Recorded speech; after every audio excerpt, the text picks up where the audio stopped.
बाबा आहे नो, तुम्ही सगळे माझ्या बाजूने आहात, पण बाबा मी इथे असं हे सगळं ऐकत नाही बसू शकत.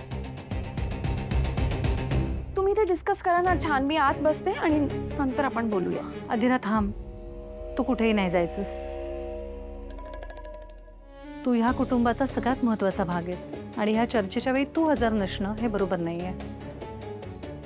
आई आणि बास झालं तुझं आता. अधिरा कशी आहे ना हे तुझ्याकडनं आम्हाला कळायला नकोय, कारण आम्ही सगळे तिला ओळखतो. आणि तुझा प्रॉब्लेम काय माहितीये का, तिच्यातल्या सगळ्यात चांगल्या गुणांकडे तू सोयीस्करपणे पाठ फिरवतेस, पण आता बास झालं. का बस माझी काय चूक आहे? तिने काय एवढे मोठे तारे तोडलेत जरा सांग मला.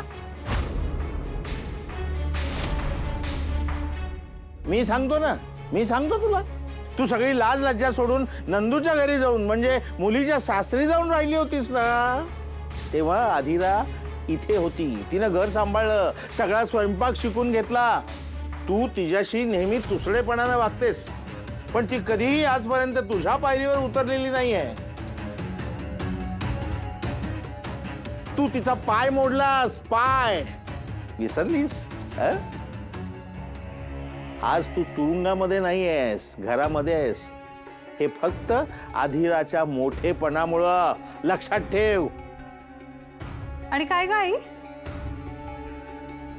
तुला तिचे कुठलेच क्वालिफिकेशन्स दिसत नाहीत का? तिला ना तिच्या स्वतःची एक आयडेंटिटी आहे, तिचे विचार आहेत, तिच्या स्वतःचं एक करिअर आहे. ती तुझ्या मुलावर जीवापाड प्रेम करते. मुळात तुला ना तिचा अभिमान वाटला पाहिजे असा प्रत्येक गुण आहे त्या मुलीमध्ये.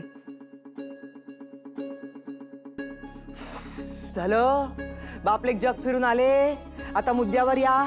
मुलाचं काय? लग्न करून घरामध्ये सून म्हणून आली आहे ना ही. मग सून म्हणजे काय? गृहलक्ष्मी असते ना. सासूचा मान तर कधी हिने दिलाच नाही. मला वाटलं होतं की आजीचं सुख तरी देईल, पण ते पण नाही. बिल्डिंग मधल्या बायकांना मला तोंड द्यायला लागतं, बाहेरच्या लोकांना मला तोंड द्यायला लागतं. आई अगं कोण आहे त्या बिल्डिंग मधल्या बायका? त्या महत्वाच्या आहेत तुला का तुझं कुटुंब?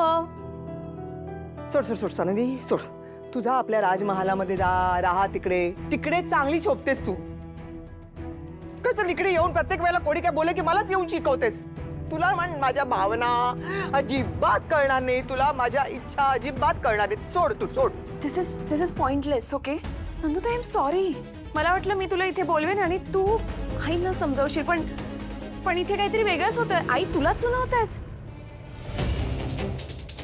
I am really sorry. Sorry म्हणू नकोस अधिरा. मुळात माझं कर्तव्य आहे, तू जर बरोबर असशील तर तुला सपोर्ट करायचा. नंदू ती नाही, पण याचा काहीच उपयोग होत नाहीये. आईंना माझा पॉइंट कळतच नाही. दिस इज सो पॉइंटलेस. आणि नंदू ते मला खरंच आता आई नाही व्हायचंय अगं.